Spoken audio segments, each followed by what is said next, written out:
evening, everyone, and welcome to SocialFlight Live. I'm Jeff Simon. We have a spectacular show for you this evening. We are 1 week away from AirVenture 2024 at Oshkosh, and John Uczekaj, President and CEO of Aspen Avionics, is here for a sneak preview of the show, an update of things to come, and just have a great time as usual when we get together to chat.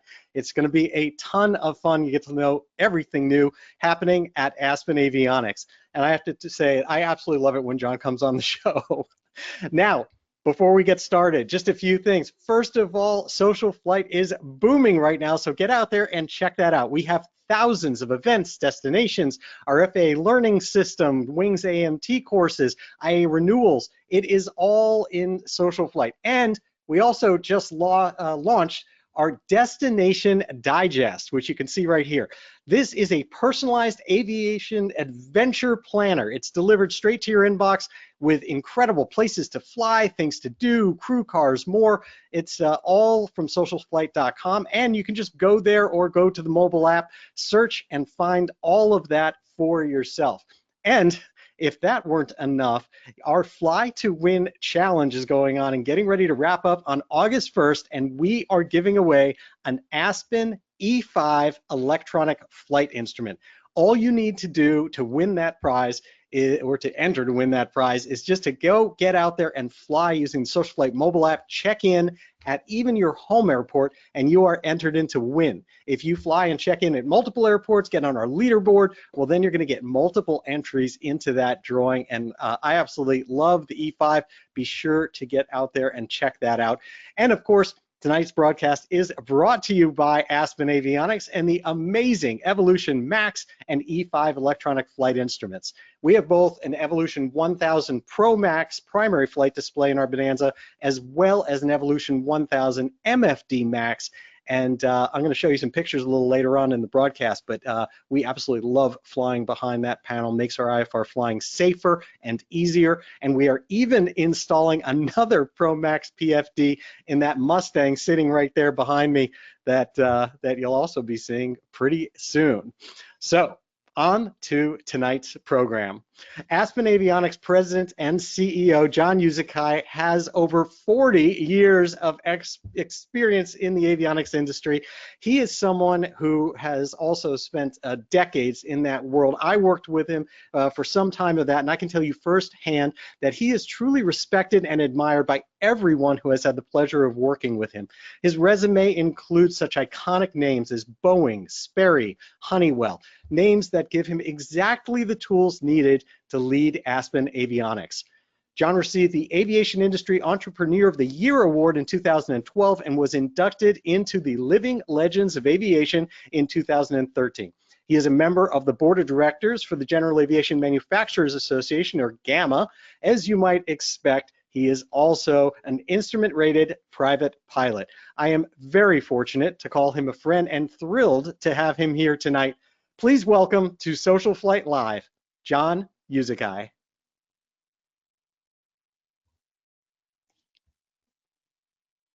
Hey there, John. Hey, Jeff. It's a pleasure to be here. Thank you for the kind words. I really appreciate it. It's always fun to join you on this program.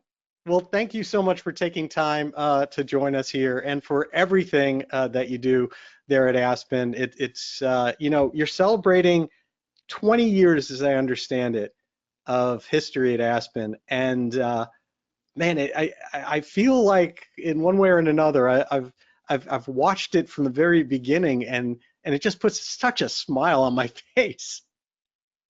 Well, I appreciate that, Jeff. I mean, we talked to you for many, many years at the beginning. It's amazing 20 years have gone by, to be quite honest with you. In a lot of ways, when I left, larger corporations, I took this job primarily because I wanted to fly more, and I really enjoyed the avionics part of it. And you were there in the early days and had a lot to do with a lot of discussions and stuff we had in the very beginning of the company. And 20 years is a long time. It's actually the longest place I've worked in my career, which is an interesting fact that I keep reminding myself of. And it's by far been the funnest job I've ever had. I have to tell you, I literally remember the moment that I saw the first Aspen EFD product. I remember what hangar you were in. I remember where I was walking when I saw it. I remember the big company I was working for at the time when I saw that and went, oh man, like that was like all of a sudden everything before that was big, expensive. The installation time was 2 to 3 times the cost of the product that was already expensive. And when I saw all of a sudden it was like, nope, you just slide this right into place where the six pack goes. I remember turning the person next to me and saying, that's a game changer. And so, you know, what's interesting about that, we like to think that we kind of started a bit of the revolution in terms of bringing glass panels into the cockpits. And you've seen many people now join that fray in the different companies and including the big players as well as the small players and new entrants. And, you know, I've always believed very strongly that competition is really, really good for our industry, especially in general aviation, because the only way you drive down costs is competition. I mean, you know, people, you know, that we all try to make money as companies, but one way to keep everybody in tow is having a lot of competition. So when we first came out, you know, it was new. It was a new thought, a new idea, a novel way to put it in. But more importantly, it spurred a lot of innovation by us and other companies to bring these safety enhancing technologies to the forefront. And I think that's one of the things I'm most proud of, is that we brought a new era of technology into general aviation. And it spurred a lot of competition, a lot of new players, and will continue to do so, in my opinion. Yeah, I agree. I have this sneak peek of going back in time. Tell me a little bit about, I've got a couple of pictures to show here. Yeah, this picture was was 2007 at our very first time we announced our product, and you alluded to in your introductory comments. It was probably the most exciting time for us when we really brought things out. We weren't sure exactly how things were going to be taken. We weren't sure how people were going to look, whether skepticism would be there. It was a year before certification, so there was a lot of skepticism that we could certify, but it was a fun, really fun time. And this was at the initial press conference, this picture right here, and I have real fond memories of it. That was really a lot of fun. And there's Mr. Paul Barenzi there, of course. Yeah. Tom was a great supporter of the idea of what we were trying to do, and he did a lot in encouraging us both privately and publicly in that way. He always came out to our press conferences. He always came out to our North 40 tent. I think he really believed that the revolution of bringing electronic display and other technologies into the low end of GA all the way up was going to be a game changer, and he was a great advocate, and he was a great man. I've got another one here. Who's this young man at the up at the podium? Yeah, a lot less gray hair, right? Yeah, I will tell you that picture. We were a little bit shocked by how many people showed up. Yeah, I was at that press conference. Yeah, I know. When we showed up, it was like, wow, that's a lot of people, because we were a no-name company, right? I mean, nobody really knew about us. This is where we rolled out the product. This is where we talked about it. The attendant, I remember being shocked and saying, oh my goodness, this is a lot of people here. I better not screw up. So it was a fun time. And the booth. Yes. So, you know, those of you, if who have ever remembered, we were in a single wide booth just in the middle of one of the hangars. We were nervous that what the traffic would be. We were stunned how busy we were. We were exhausted after the first day, and we were thinking, oh my gosh, we got more days of this. But it was fun, and people were excited. They were asking questions. They wanted to know their aircraft would fit. It was just a lot of fun. But I remember being very exhausted after the first day, thinking, how am I going to make it through the whole week? I loved that you showed a cutaway. You showed what the technology actually was that was inside the can there. Yeah, people were very intrigued by that, because you got to remember in 2007, the concept of having electronics of that size, remember iPads weren't prolific, watches weren't prolific. It wasn't usual to have AHRS like technology or GPS technology that small. and putting it into that form factor create a lot of challenges for it. But back then, the electronics, that was really at the forefront, and so people were very intrigued by it and really wanted to touch it and see it. Yeah, it's fun to kind of reminisce back, and of course Jack as well. Yeah, so actually, it's one of my favorite pictures of Rose and Jack. Jack and I go way back, back to the McDonnell Douglas Boeing days. Knew Jack when he was at Dornier and at Cessna. We're close friends, and Rose and Jack have been close friends of mine, almost my entire career. It's just great to see what he's done at EAA, and it's one of the things I look forward to being at the show is seeing both of them. Mm-hmm. That is truly wonderful. Well, I want to talk a little bit about the evolution of this, because it really brings us nicely up to the kind of talking about later on what's new and what's coming. You mentioned about how competition drives costs down, is good for everyone, drives innovation. Tell me a little bit about what's involved in that from your perspective, because I think people think about it sometimes only with cost when they think about that. But in our world, in the world of avionics and for general aviation, without that competition, you're not driving interoperability, you're not driving warranties, you're not driving support, things where products get made obsolete and you just have to buy something else. I think that you guys have set a standard, in my opinion, for staying with a product and making it upgradable, that I want to hear about what it was like from the inside to get there. So, you kind of touched on who we're about. So, first of all, being cost conscious is normal. It's expected, right? I mean, when you're doing your airplane, I own an airplane too, and have owned airplanes, and cost is a big part of it. And you're looking at trade-offs in everything you do. How much am I going to spend on display? Do I want an autopilot? Do I do my interior? Do I do the lights? All those things are a key part of it. And having the ability to look at your avionics and have choices through interoperability with different things gives you the ability, and we've always believed this, and to this very day, gives you, as an aircraft owner, choices. So you can make choices for what's important to you and be able to work with other avionics in the cockpit allows you that flexibility. So if you want to, for example, get a PFD display and MFD display first, and you have 430s and 530s in your cockpit, just say, let's use that as an example. And you want to upgrade to an Avidyne IFD one day or something like that. You know that you can do it in piecemeal with us. You know that you can feel confident that our platform is going to be there in the long run. We're not only going to keep with, be consistent with our form factor, but consistent with interoperability, consistent with interfaces, so that when you do to make that decision, you can feel confident that Aspen's going to be there to work. You don't have to replace your whole display system with another one because you want to upgrade to a different navigator or things like that. And so we have done that throughout the 20 years of our existence. And a lot of people like, my competition likes to do shiny new objects. So come out with a new thing, which basically obsoletes what you had before. That's not our strategy.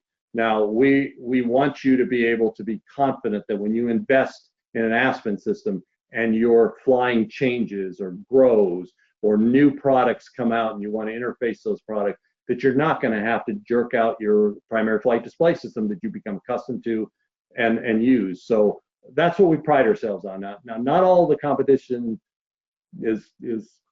cooperates with that all the time, but that pressure from the user community for interoperability has huge impacts on our industry. If you want to have choices and you make that known to all the avionics producers, whichever ones you want, they listen. We listen, because at the end of the day, the consumer drives it. And that's where competition comes from. If a consumer can go up to one person and say, I want you to be interoperable, I want this function, if you don't give it to me, I can get it from so-and-so, that drives so-and-so to react and provide that capability. So the consumer has power in a competitive environment. And I think often sometimes our average consumer in aviation has gotten so used to being told that they have to do it a certain way, they forget how much power they have. And Aspen really was meant from the very beginning and continues to that day to empower you as a consumer to make those decisions. Yeah, I have seen that and experienced that myself. I've always counseled people, which seems to happen a lot when I'm discussing avionics options for people who are looking at maintenance issues. Take a best of breed approach. Like before anything else, take every function that you want, whether it's what's right in front of you as primary, or whether it's for navigation and a flight management system or communications or anything, any type of feature that you're looking at, autopilot, engine stuff. Look at the best that is for you, what you think works exactly how you would like it to, and decide, are those separate companies? Because rarely will they really be one. If they are one, great, do that, and that'll solve it for you, although you're then beholden to that company. But if they are separate, the beauty of assembling that kind of federated panel, best of breed panel, is that once you've done that, you're a customer of all of these companies, and they have that challenge and obligation to work together or with whatever new thing comes along. Or they're going to eventually lose you. And it seems like they all sing the same tune. Do you talk a lot to all those the other players, the Avidynes of the world, the engine monitor guys, JPI, EI, autopilot manufacturers, et cetera? Oh, that's a big part of who we are and where our industry is coming in. Again, I bring it back to the power of the consumer. So we talk. If we don't talk, the consumer forces us to talk. Mm-hmm. Because if you want something, if you want if you want the IFD 540 or 440 or whichever one you choose, and you want to use that, and your display system doesn't play well with it, the display person is going to lose you. You have power because you can find somebody else, and over time, or when you're doing the install. So the power of the consumer drives cost, drives price, it drives functionality, it drives interoperability, and it drives what I call attitude. It drives an attitude that the consumer is who we're making things for. We're not making them for ourselves. We're not trying to trap you. We're trying to empower you to have the decisions you make. That's what competition does. And I can't emphasize it more. I've said it since day one. I just think it's very important. I saw it in business jet avionics. I saw it in avionics in the airline world, what it would do. And I see it now in GA world. And in fact, I see it more in GA world because we got a lot of new entrants. We have new entrants into this world. Just talk about the iPad. The iPad's a new entrant in avionics in our world, right? And interoperability with that. I mean, I remember when we came out with the connected panel, so you could download flight plans into the 530.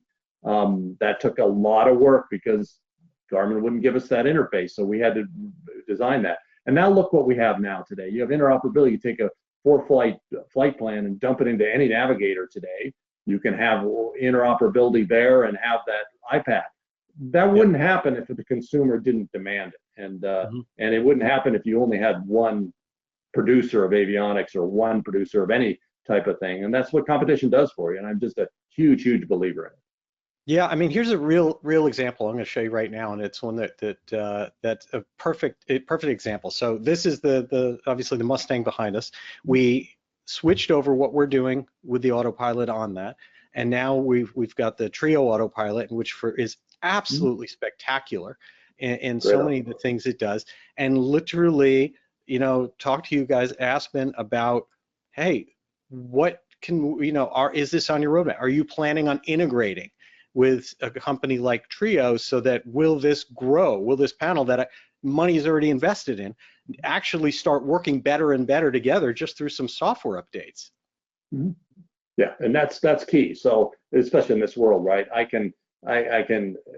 We can listen and see and through use of the product, upgrade it as we go along of that product to improve its interoperability. Trio is a great autopilot. We get a lot of demand for it with our E5s. It's just been a wonderful selection. The ability to get more STCs out is extremely important in that particular strategy, working with them. But that's a great example of it. I mean, the Trio autopilot, provides a great autopilot functionality, but if it doesn't interface well with the other parts, it loses its value. But they, like us, have similar views on interoperability, and we've been working closely with them. And the E5 Trio is a fantastic pair.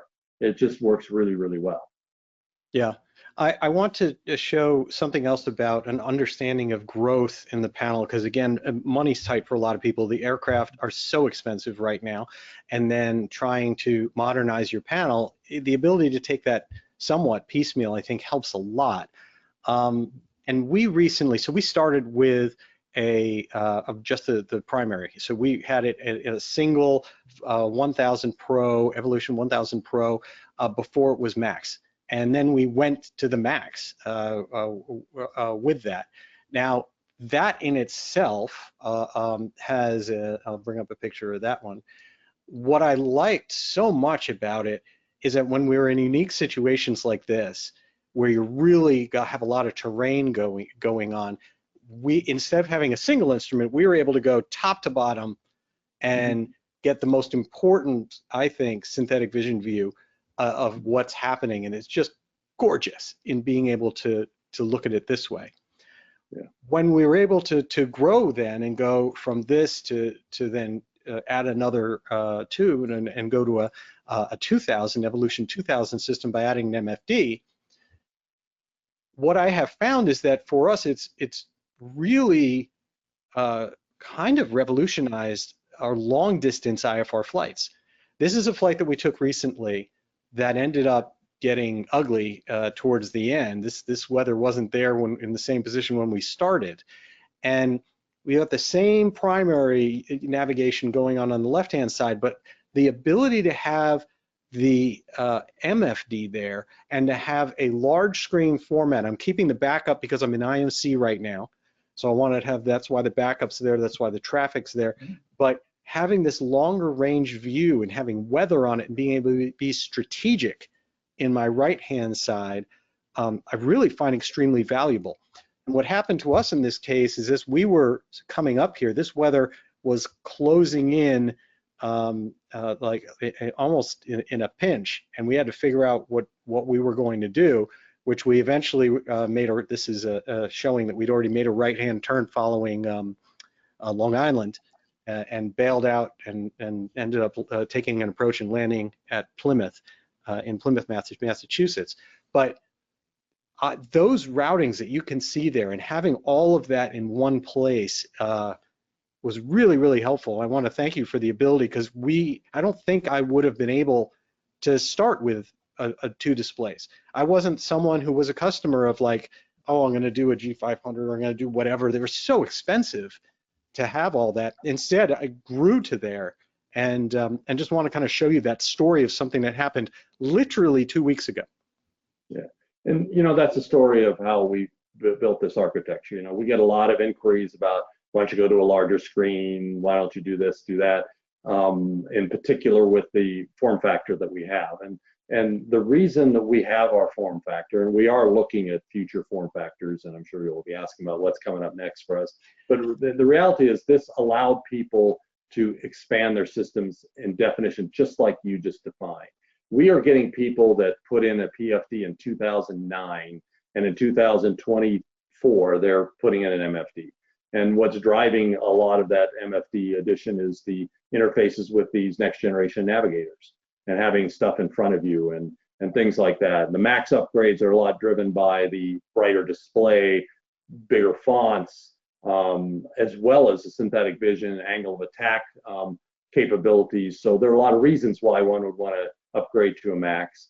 So those are the things that we try to do. We try to provide a path that allows individual customers to find out what's important to them. Now, there's no question that a PFD-only airplane versus a PFD MFD, having that extra MFD and IFR, I fly it myself. I mean, I am IFR pilot. Having that other MFD in front of me, right next to my PFD, as opposed to having to move my head to turn to look in the middle of the cockpit when I'm in an approach in the clouds, it reduces my all the spatial things that happen to you when you start moving your head.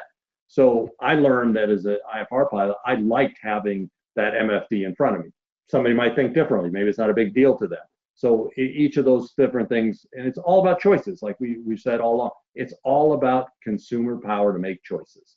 And that's the additive of the MFD and the different windows and being able to configure for different phases of flight. That's all part of our strategy.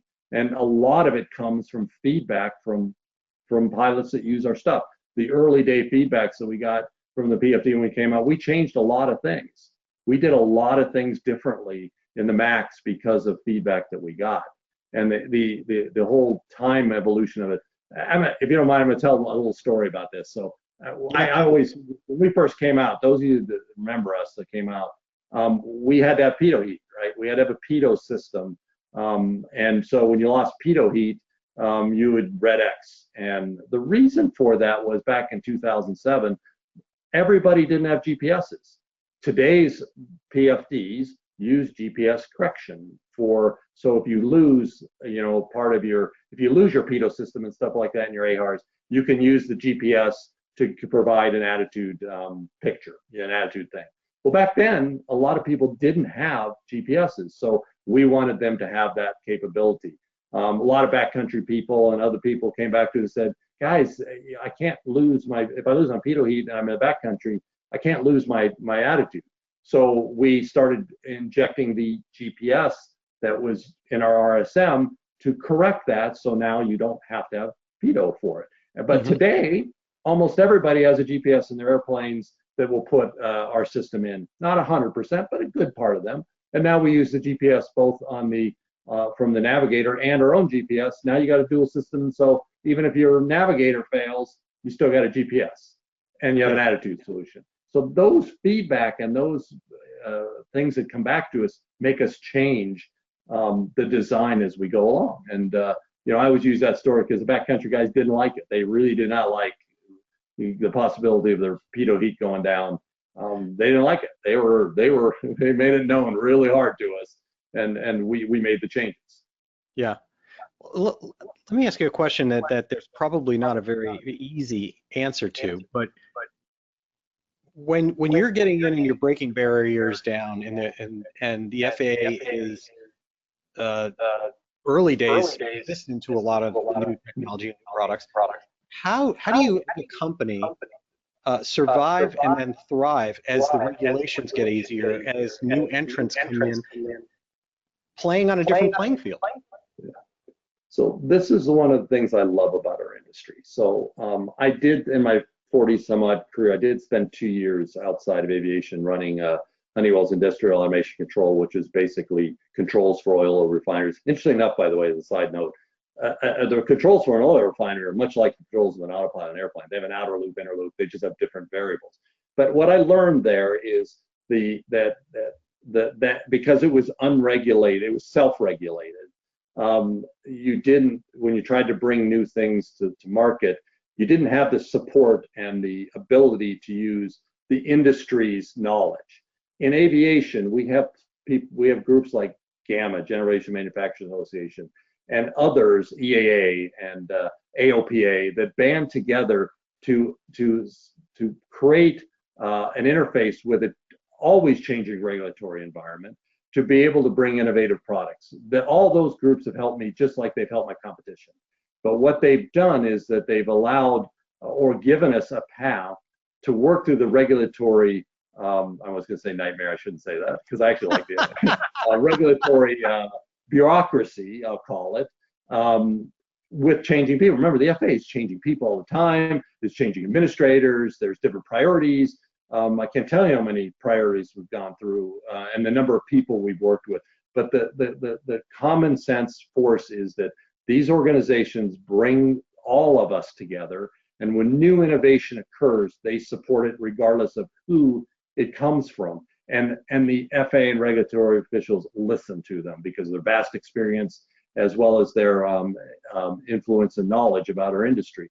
And so those organizations are key to our ability to navigate that regulatory environment. And it makes it easier for companies like us. We're a startup. I mean, why would the FAA listen to us, right? Why would they listen to us? They listened to us because we had the backing of GAMA and AOPA and EAA to bring this technology to play. And they do it for all of us. And I think that is the driving force and the differentiator about our industry versus any other industry. So tell me then, and also help understand where the product's going, where the Evolution product is going, because you were a disruptor at that time, and you had the benefits of changing and evolving guidance and acceptance of things that probably, you know, big old Honeywell and some of the other guys that we used to work for looked at and were like, I can't believe they're allowing that. And then you get certified. Well, now we're in another world. You've got the same product that's made it to this point in terms of not really the same, it's evolved, you've got the Max, but similar foundation, and now there's new entrants and a new bar. How do you keep up? How are you going to continue to keep up? It's a good question. My customers continue to ask me that. It's a very, very sometimes tough question, right? We want to stick to our strategies and who we are in terms of allowing upgradability and interoperability, and that oftentimes has driven us to using the same form factor for quite some time. And new form factors have come out. Both Garmin and uAvionix have come out with some really cool equipment on the smaller size that has a really good applicability.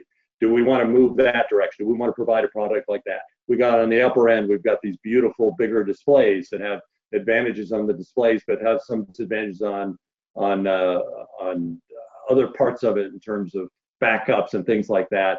Do we want to move to a larger screen format? Do we want to provide touch screens? Big debates about touch screens, right? And we have that all over the place. The touch screen and turbulence going to work. So we're looking at all those sorts of things while still staying to our core. Because one of the things we are going to announce at Oshkosh is our ability to interface with engine instruments. So we're going to announce a partnership with the Instruments on next Tuesday at our press conference. So now we're getting into the good stuff, John.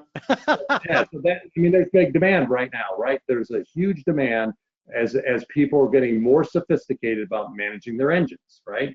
I mean, when I look at, I fly a 182 that has the old gauges and has a single display for CHTs and EGTs, and I fly in a very high hot environment when I fly this 182, and it's tough. You worry about the engines. It's a fairly new engine in this plane that I use, and it makes you nervous. I want an engine instrument to things, so people are paying attention to engines, and so we're going to, with a partnership, provide capabilities to display that on our current platform. However, in order to stay competitive as a company, we have to look at larger display platforms. We've decided not to go down into the single instrument things that we have, that we're seeing in the attitudes and stuff like that. I always joke about people who talk about our font. I worry about those kind of fonts too, and I've flown those, and they're great pieces of equipment for what they are. But as Aspen, we want to stay to our core, continue to provide additional functionality, upgrade our hardware. That's what the Max was. That was fundamentally why we did that. For later display technologies, allows us to do a lot more displays, cooler things with synthetic vision, stuff like that. We've got a bunch of Class 3 aircraft that are waiting for us to upgrade to the Max. That's certainly coming for us. So we're going to do that, but at the same time, we're experimenting and looking at different things. One of the cool things that we have is, you probably know, we merged with 6 other companies to create the Aero Group, and one of the parts of the Aero Group is an eVTOL company called Jaunt Air Mobility. We're going to provide the avionics for that. You just have to look at other eVTOL cockpits to kind of guess, without me having to say it out loud, the direction that we're going, that will then be brought back into general aviation. Because at core, Aspen is a general aviation company. We always will be, we'll always be there. And Aero gives us more money to invest in those sorts of things. So as teasers of things that we're looking at, we're going to continue on with the Aspen line that we have, the Evolution line, adding functionality, adding interfaces and things like that, and living to our core. But we're going to move and have other types of display formats as we go forward, and we're going to pick and choose when we do those and how we introduce those. But those you can expect to come back into the general aviation platforms. I love that, and yeah, to anyone out there that at least I can interpret that code word of looking at urban air mobility, look at any one of the brochures for an urban air mobility and the size of those displays, and if anything like that is going to be coming from Aspen, we've got some big things to come. To say, and honestly, I mean, it's some would say it's overdue. Some would say that. Some would say we should have done that, but we've tried to stay core to who we are with our current Evolution platform. We don't want to abandon that, or even, it's not even abandoned, because I don't want people to think that we might abandon that, because they've made long-term investments in us. And they are incredibly important customers to us, especially the early ones, because we had some difficulties in the early days, like most companies do, and they stuck with us and lived with us. And you know, in those early days, we had some issues, and the Max comes out, and we're so excited about our Max platform and its reliability, and the numbers have come in, that one of the announcements we're going to make at Oshkosh is that when you buy a Max today, you're going to get a 3-year warranty, not a 2-year warranty. Wow. Nobody else in aviation's done that. That's how much confidence we have in that Max platform. So these are the kind of things that we want to bring to the consumer base. Wow. That yeah, I mean, I don't know anyone doing a 3-year warranty in GA aircraft. That's pretty impressive. I anticipate that once we do it, there will be others that will follow. Yes, that is again another, like, set the standard because you're best of breed. You force other people to kind of respond to that. I want to go a little bit more into the engine side of things, though, because you teased that one out, and that's huge. I mean, if again you look at the explosion in aircraft ownership, and with that comes upgrades, and with the cost of engine overhauls and things like that, people have to pay a lot more attention to it. Now, I literally just had a customer recently, a client that I was advising, that finally put an engine monitor in their aircraft, and as soon as they did, found out that their engine temps had been way off the chart where they should be. And you know, so many aircraft out there just come with an oil temp gauge. And so this is critical to do. And if you're going to be able to have that now through one of your displays, that's going to be a big deal. Are you able to say anything about who you're working with or how it's going to work? Yeah, you know, we will announce a partnership with EI Instruments, and there will be announced at the press conference for those of you out here. Get a little sneak peek. I like to do that on these. Jeff gives me the opportunity to do that, and I try to do that, and also reward those that actually listen to these things and listen to what I have to say, which is always amazing to me. But at the end of the day, it will be a partnership with the EI Instrument. In fact, we will have a beta working version at our booth at Oshkosh.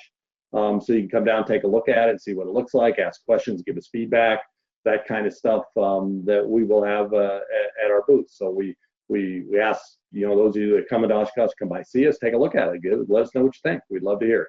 So I can tell you the of all the, you know, comments flying in and questions I'm getting and things like that, that one of the biggest things that's going to be coming is people who are already customers are going to, you know, want some appreciation for already being a customer, to being able to upgrade to things like that when the time comes.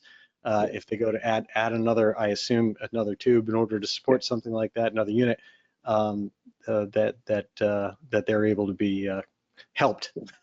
Yeah, well, we obviously want to sell more units, right? So for those that only have PFDs, it might be a reason why they might add an MFD or something like that. For those that already have them, you know, the multi-displays, it'll be another feature that they can choose to when they see that. Oftentimes it's when you put in a new engine. Oftentimes that's when people want to put engine instruments in there. And if they already have an Aspen system, it'll be a more cost-effective way for them to do that. So again, choices.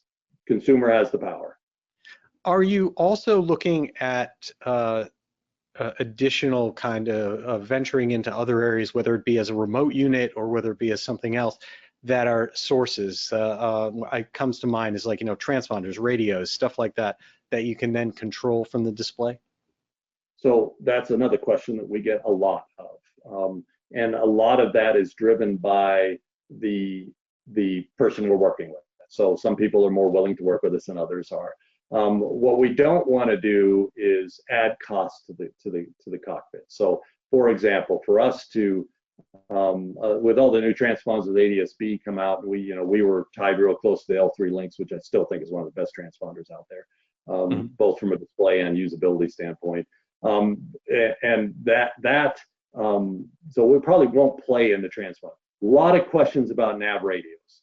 Can we control the nav radios?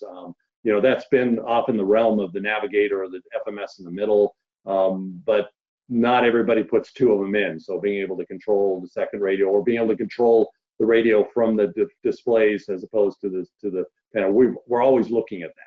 Now, as we get into more integrated systems in the eVTOL, absolutely, that will be controlled from the display system. like you see in many of the more sophisticated higher end aircraft that the jets and the higher end aircraft. Absolutely, that will come.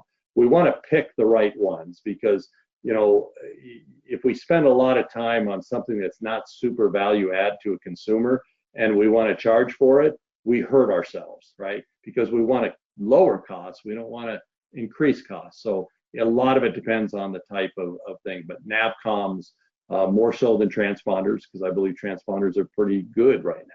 Yeah. And things like that. Navcoms would be an interesting thing to look at. Autopilot controls are very interesting things to look at, and you've seen that expand tremendously, our ability to control things. We came out with the DFC-90 interface when Avidyne first came out with it, and being able to control pretty much everything from the Aspen display was very useful. And so you'll see more of that, and we'll be looking for opportunities for that. That requires cooperation from the autopilot vendor. Yeah. Some cooperate, some not so much. Well, and, of course, that's the big problem. I mean, I know you did, right? That's the requirement. Yeah, I know you've done Genesis and S-Tech, Avidyne, DFC, and that does seem like such a natural, right, to set your altitude, to set your head. It is, and autopilots are becoming more and more needed, right? I mean, these digital autopilots. We also do the G600, for example, autopilot. Obviously, the missing one is the G500. Well, we can't get the interfaces, so if we were provided the interfaces, we'd go after that one because it's very popular. And that's where the consumer comes in. Consumer speaks up, says, I'm not going to get rid of my Aspen. If you want me to put that autopilot in, you need to interface with it. People listen to that. And so it just depends on that. But autopilots are, these digital autopilots, the 3100 autopilot that Genesis does is a fantastic autopilot. The G600, G500 are fantastic autopilots. They're great for flying. I've flown all of them. And, but, interoperability and the ability to interface is key for the consumer to be able to make choices. And so I always say, speak up wherever you can, whether it be about us or any of my competition, speak up, because that gives you choices. Yeah.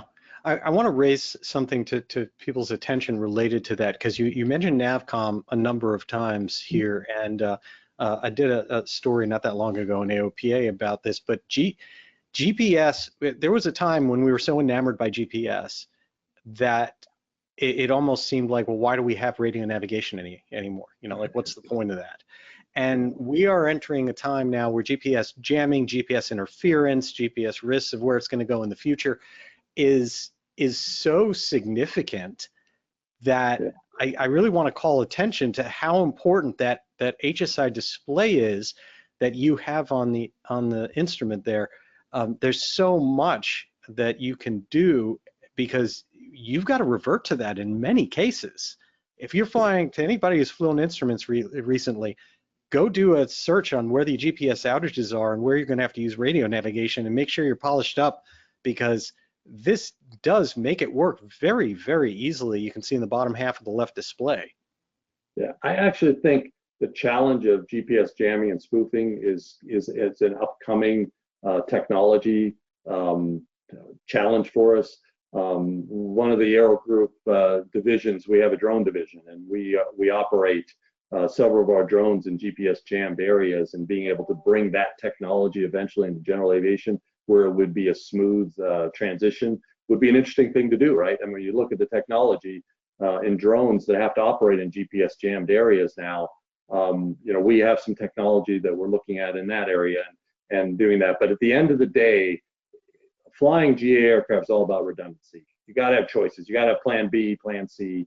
Radios are a very, very good plan B if you relied on GPS solely. Those of you that have been flying out there a long time actually may sometimes think it's the other way around. The GPS backs up the radios, right?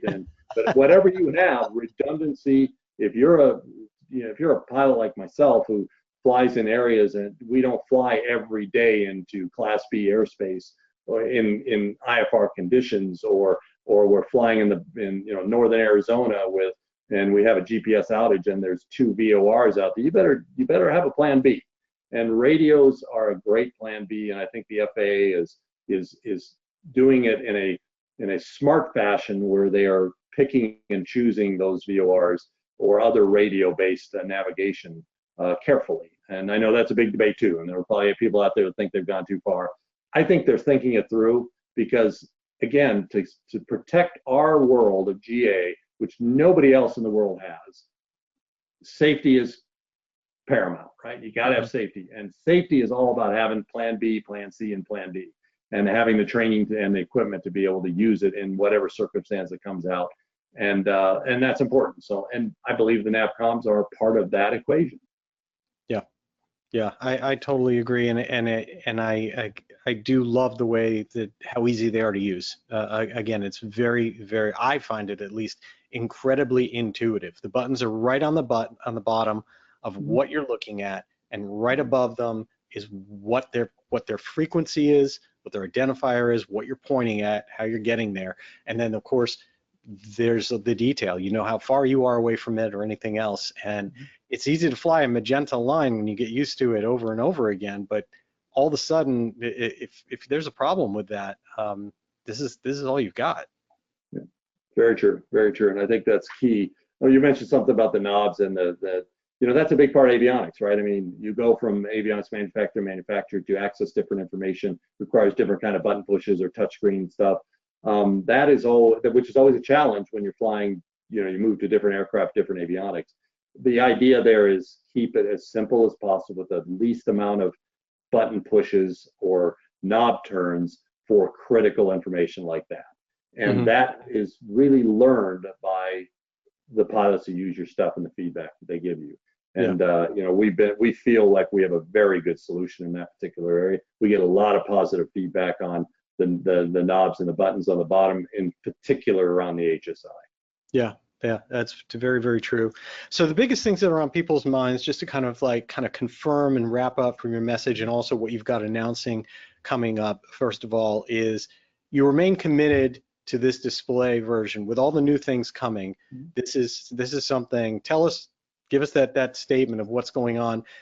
You've got Aero, you've got a lot of things happening. People want to know what's Aspen's commitment to general aviation still at this point, and in addition to that, what's the life of this platform going to be? Yeah. So those are excellent questions. We get them a lot. Okay, when we announced the merger with 6 other companies about 2 years ago, there was a lot of question. What is Aspen going to do? How is it going to evolve? Does it mean now we're not going to be paying attention to general aviation? Probably the biggest message you can have is that Aero has an advanced avionics division that is separate and separately funded, and that's Aspen. And Aspen will grow. We'll grow organically and inorganically. We'll be looking for all kinds of ways to grow. What the big message that the Aero Group should send to all of my customers is that we will be able to have access to more resources to bring more functionality and more things to the market quicker. The small company has disadvantages, right? I mean, we only have so much resources, and it takes time to certify. And that makes it hard to compete against the bigger guys who have more resources and can bring out multiple products in a short period of time. I think you're going to see that at Aspen over the next 2 to 5 years. We'll be updating our product more often, coming out with new products more often than what you're accustomed to in the past because of access to resources. Our commitment to the Evolution platform is really our bread and butter. It is who we are. And so those of you that have invested and are going to invest in the Evolution should remain confident that that platform is how we're going to we're going to stay not only with it, but we're going to expand it and move it forward, keep its hardware updated, add functionality, change things that you bring to us, whether it be fonts or whatever. We're going to continue to do that with each version that we provide and improve its interoperability. That's key for us as Aspen and as part of Aero. The other thing that I think it should be clear and you'll be seeing in the coming years is our access to technology. So whether it be out of the drone market space or whether it be out of the eVTOL or training, we're going to see those technologies seeping back into the Aspen platforms in a much more rigorous fashion because of our access to that internally. And so those things are, that's who we are, and that's what we need to be very clear about. And we'll be trying to be very clear about that in our communications with Oshkosh and going forward, so that there's no doubt if somebody wants to buy an Aspen, that Aspen is a key focal point of the Aero Group and is a key focal point to keep our consumers happy. That's great. And another area I want to point out, because you have been so responsive always about customer needs and where the pain points are for the industry, is about installation. When you launched back in 2007, the thing that kind of blew my mind at the time was at least that the physical installation was so simple from a panel perspective, and that it was designed that way. They didn't have to go through all the cost and expense of a new panel. Having just done an installation, 2 of them actually, on Aspens, I will say that you've also come a long way when it comes to like the wiring and the harness, and the fact that you can get the remote sensing module, the RSM, can come with the cable that runs through the whole plane and is ready to get pinned out to the unit, as well as things like if you want flush mount, you offer those types of things. Is there more on the horizon that can help at a time when avionics shops are so backed up, are charging so much money to do installations? Where's that on Aspen's radar about how can we make the money that they give us to sell them a unit in a box not ready to be doubled or tripled at the install shop? Having been an aircraft owner, I know that pain. It is a big pain to buy something, a unit, only to find out the installation costs are much higher than you actually paid for the unit. So we work with a lot of dealers. Dealers are very busy right now. They've always been busy. The demand for dealer shop space for avionics mods is always very, very competitive. COVID, we lost a lot of dealers, and they left the market for whatever reason. And now we're trying to claw back as an industry there. The key there is the dealers. Dealers will listen to us about installation stuff if the consumer complains about it to the dealer. If there's a rush of people saying, I don't understand why I got to spend all this money on an installation, most dealers will listen to that and talk to us. We've had really good relationships with a lot of dealers throughout the world, and it played into how we started the initial design, and it played into the whole wire harness and how that wiring is going to go. There's a lot of emphasis on that right now because of the cost of ripping out old wire and putting in new wiring, and the amount of labor that takes. That's a big focus right now. But I think you even see now, where people are more willing to redo their panels. Redo the whole panel, change the aesthetic of the panel and stuff like that. A lot of that was driven by people going to dealers and saying, I can put these 2 Aspens in here and it is installation cost, but if I want to redo my whole panel, it costs 5 times as much as putting in an Aspen. That changes the way a dealer looks at it, and that flows back to the manufacturers, whether it be Aspen or anybody else. So again, as I've used this theme and this forum to explain, to emphasize, speak up. I mean, if that's a big part of it, the industry will listen and modify, and it'll come back to our manufacturers.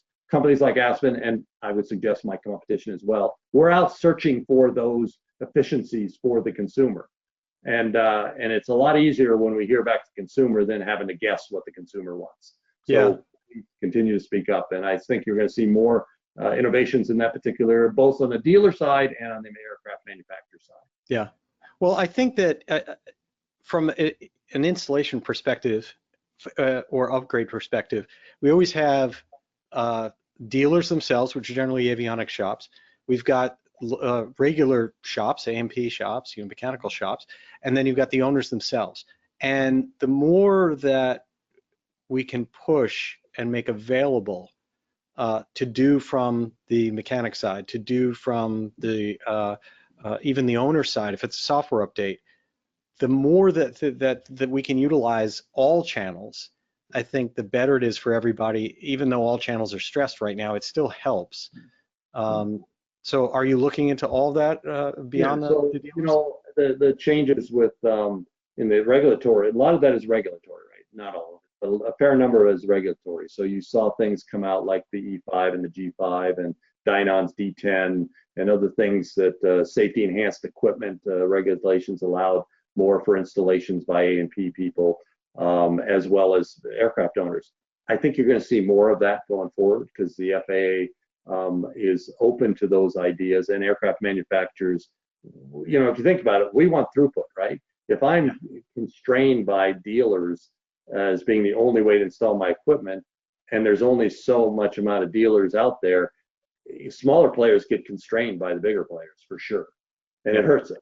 So for us, it's to our benefit to open up more channels for installation of our equipment using within the course of regulatory framework and such. So you are going to see more of that. It's a slow moving animal though because of the regulatory, but it took a long time to get, and I give a lot of credit to Dynon on the D10. They kind of led the way on that. They introduced that idea of their backup on the D10 and did a fantastic, they opened the door for a lot of us. And we walked through that door and added more things to it. And so it takes time, but I think you're going to see more of that because that's the way companies like ours can thrive, is by multiple channels. So it's actually a good point. I'm glad you brought that up because I think you'll see more and more of that. That's really good. I think it helps. Again, anything that anything an owner can do to do an update, as long as it's not going to brick a unit, helps. Anything that can take pressure off the system helps and increase competition. I was just speaking with an avionics dealer recently who was basically lauding working with Aspen because it's easy for people to become an Aspen dealer if they're qualified. And to do that, you're not, there's a different approach because there's another manufacturer out there that wants to see fewer dealers making more money, keeping them happy, more throughput at fewer dealers. That doesn't help the consumer because the consumer can't get their plane in the shop and gets exorbitant quotes. It seems like you've had a very open approach to dealers. We try to. I mean, all dealers are not the same, and we love all of our dealers, but we do. That was a differentiator for us because, again, it's all about channel. If I can just bore people with the business aspects, but it's all about channel to your product to the consumer. If I can open up those channels through reliable, safe, and customer-friendly dealers, and a lot of these guys, little guys, are the new dealers coming out. They're really hungry, and they do a lot of good stuff for the consumer.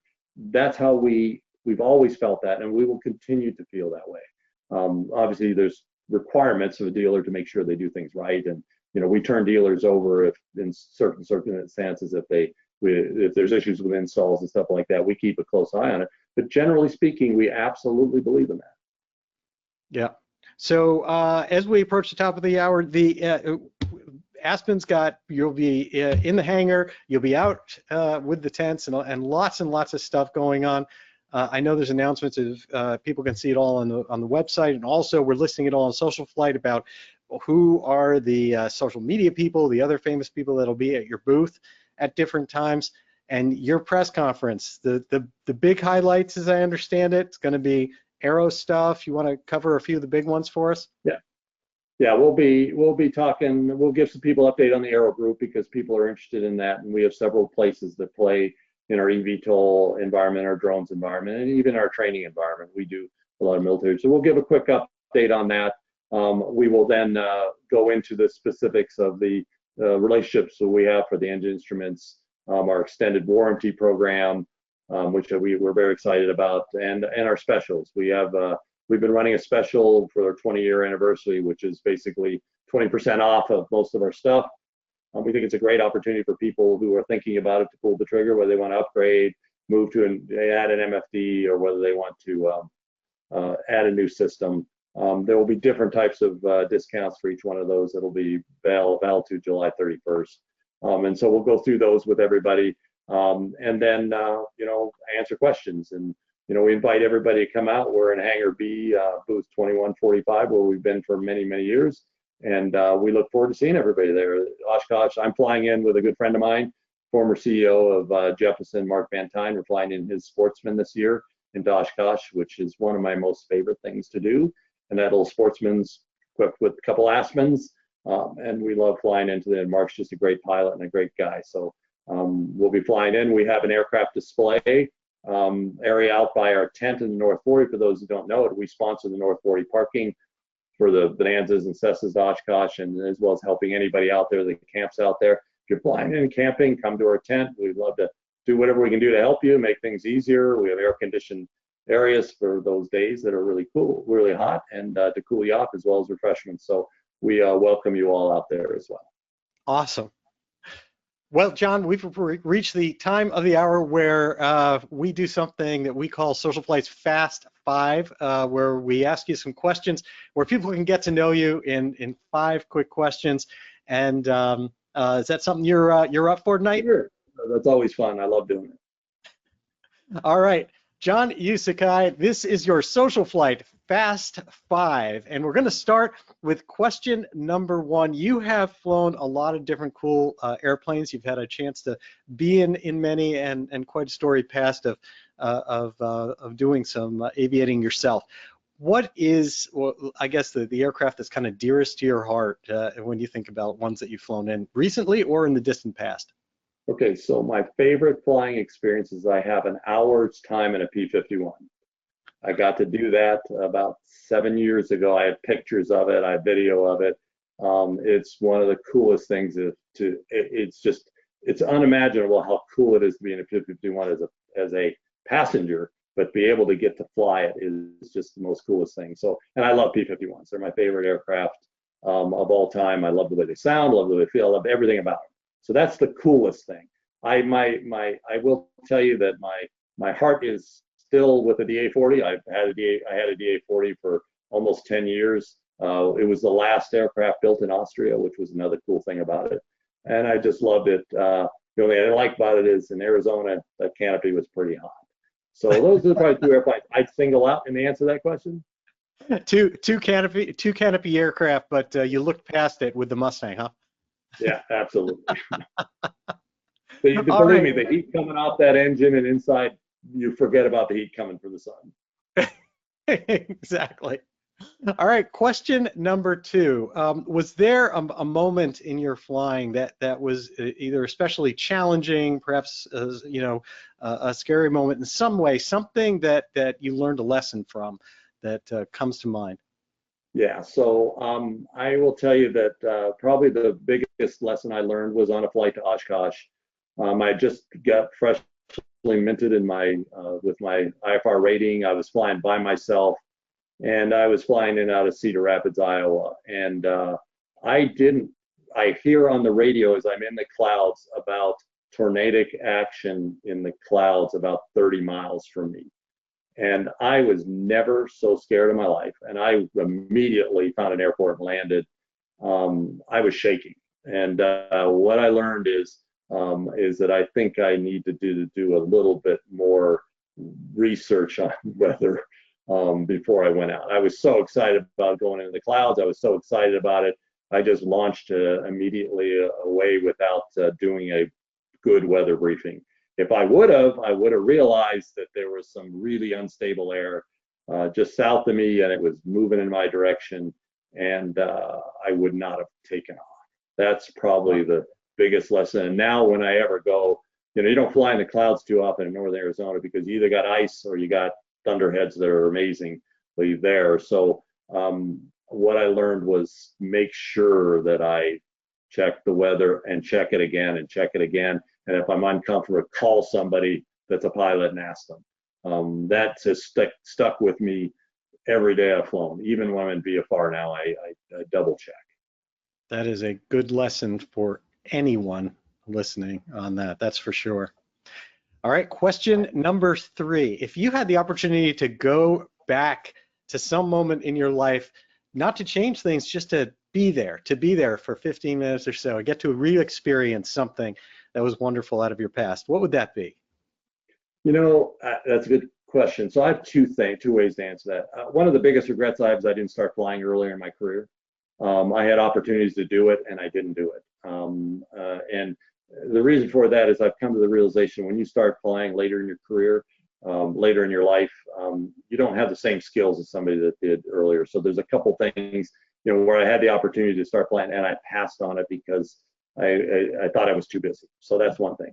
The second thing that I would love to go back with, I spent a lot of time doing avionics, most particularly in the Dassault Falcon Jet and the Gulfstream the Dassault Easy Cockpit and the Plainview cockpits. I didn't realize how much fun that was because we were in the middle of development. I would hop on a Falcon 900 in the middle of France and fly to Switzerland, and all my head was inside worried about the software. And when I think back to that, man, I should have enjoyed that a lot more, because when I tell people those stories, they say, oh man, that must have been cool. You flew here, flew there. I flew to Morocco in an ATR-42, and the only thing I remember about it was the autopilot problems that we had in flying down there. And so those kinds of events, that when you get into an airplane and as you get older and you look back at it and say, dang, I wish I'd have paid more attention. So I would love to go back to those days and enjoy it just a little bit more. Well, that sort of may lead us into question number 4 here. So question number 4 for you is, if there were one thing that you wish that you knew back in your teens or your 20s, what would you go back and tell your younger self? One is a flying and one is a business. I certainly should have listened to my voice that I wanted to fly. I wanted to fly when I was a young kid, and I didn't come from a family. I came from an aviation family. My father, mother, and everybody, all 9 of us, there's 9 of us, just so you know, in my family, all worked at Boeing, and we're always around airplanes, and I always wanted to fly. And I didn't listen to that voice. I wish I would have listened to it. The second thing I wish I would have listened to is part aviation, part businesses.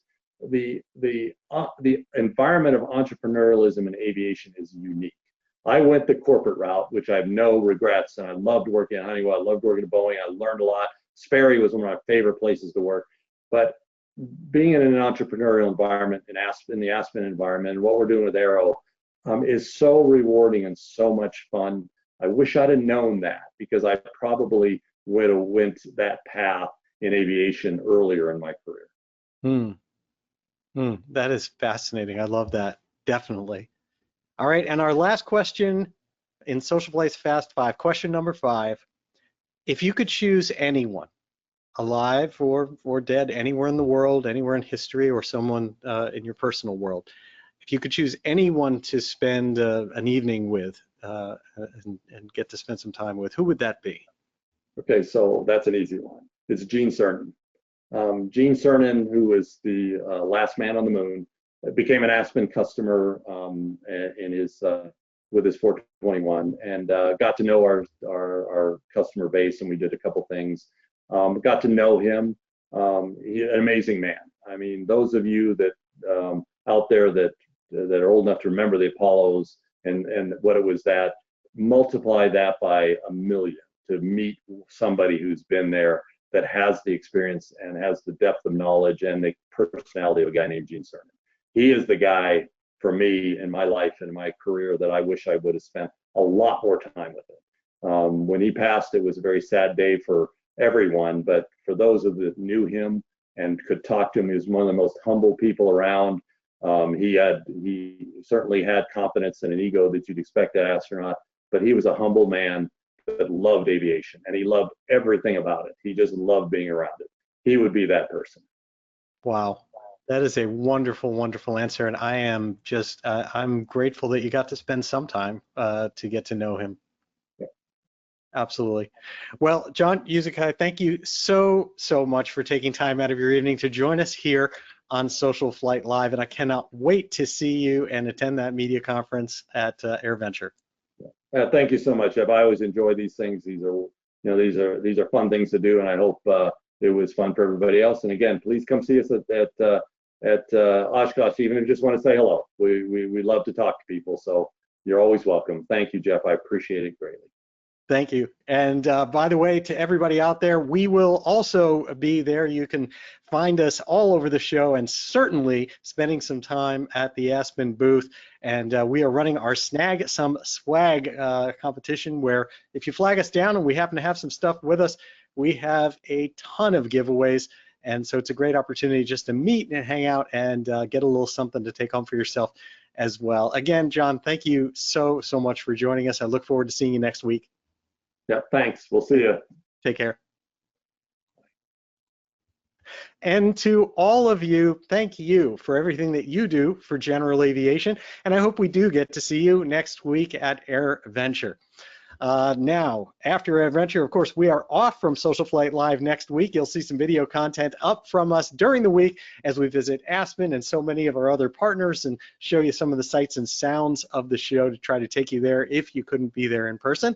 And then we are back on Tuesday, July 30th, with our friend Ariel Tweedo from Flying Wild Alaska. Her father, as you may know, passed away this past year. We're going to do a wonderful show talking about her family and celebrating everything that the Tweedo family has done in Alaskan aviation and beyond. So it should be a lot of fun and a nice re-entry from AirVenture Week. Until next time, I'm Jeff Simon for SocialFlight. Blue skies.